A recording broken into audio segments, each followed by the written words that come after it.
Snow White. A long time ago, when the snowflakes fell like feathers, a queen sat sewing at a window. She pricked her finger on a needle so that 3 drops of blood fell upon the snow.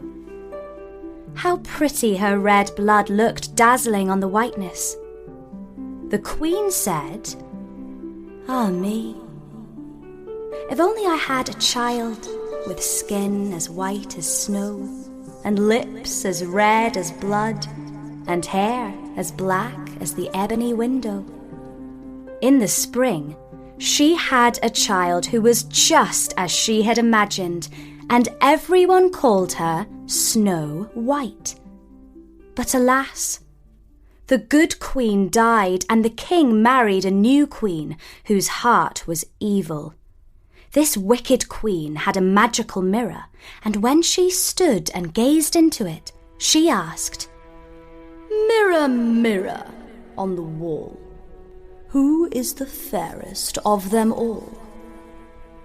And when the mirror replied, "Thou, O Queen, are the fairest of them all," her vain heart rejoiced.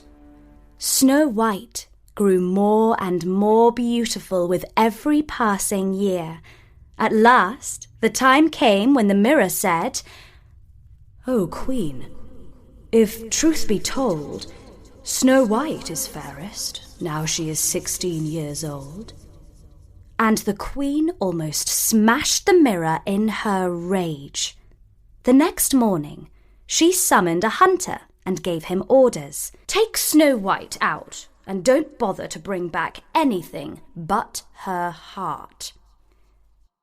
The hunter led Snow White to the woods where, taking pity on her innocent heart, he told her to run and hide. She ran and ran, cutting herself on brambles. Meanwhile, the hunter returned to the queen with the heart of a deer. Snow White fled until she came upon a cottage in the middle of the woods. The door was open. She went inside and saw that the furniture was child-sized. She curled up on one of the 7 little beds and fell asleep. The owners of the cottage were 7 dwarfs who spent the day mining for gold in the heart of the mountain. When they came home that night, they lit their 7 candles and saw that an uninvited visitor was sleeping in one of their 7 beds. "Oh my, what a pretty child!" one of them exclaimed. "Shh!" ordered another. "Don't wake her up." "Where shall I sleep?" asked a third. "She's taken my bed." "Well," said a fourth, "there are 7 hours in the night, so every hour one of us must get out of bed and take a turn at sleeping in the chair."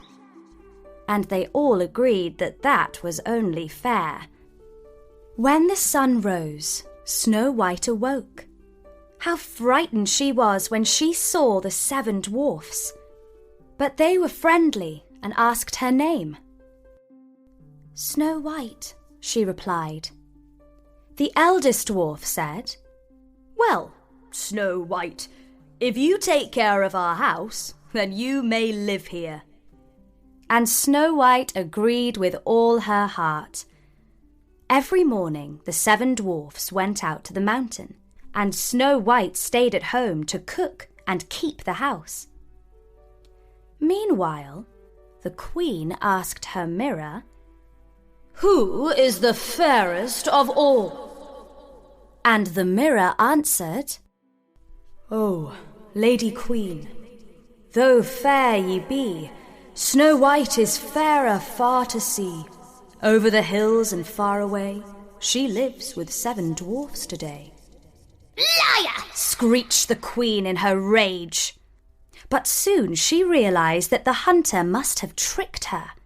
She decided to dress herself like an old peddler woman, and in this disguise she visited the dwarf's cottage and knocked on the door crying, pretty things, very cheap, very cheap.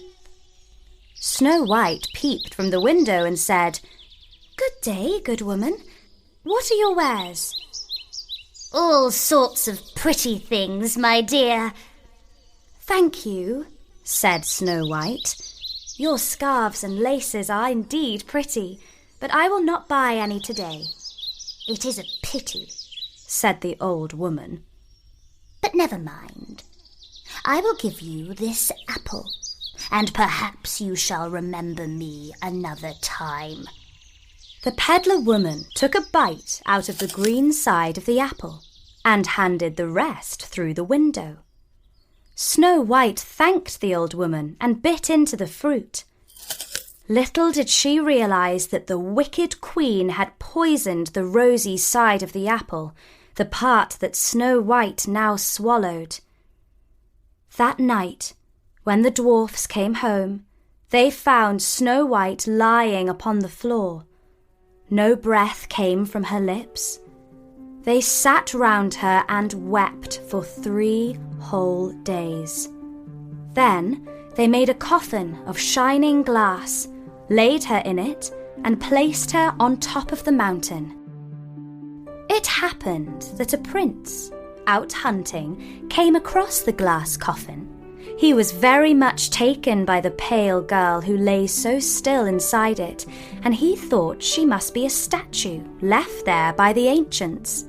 He ordered his servants to pick up the unusual object and carry it home. In doing so, one of them stumbled and the glass box fell to the ground. It shook terribly, and the piece of poisonous apple which had lodged in Snow White's throat came out, so that she opened her eyes, alive once more. Snow White and the prince were soon wed. They and the 7 dwarfs lived long and happy lives, while the wicked queen went mad with envy, for she could never be the fairest of them all. And that was the story of Snow White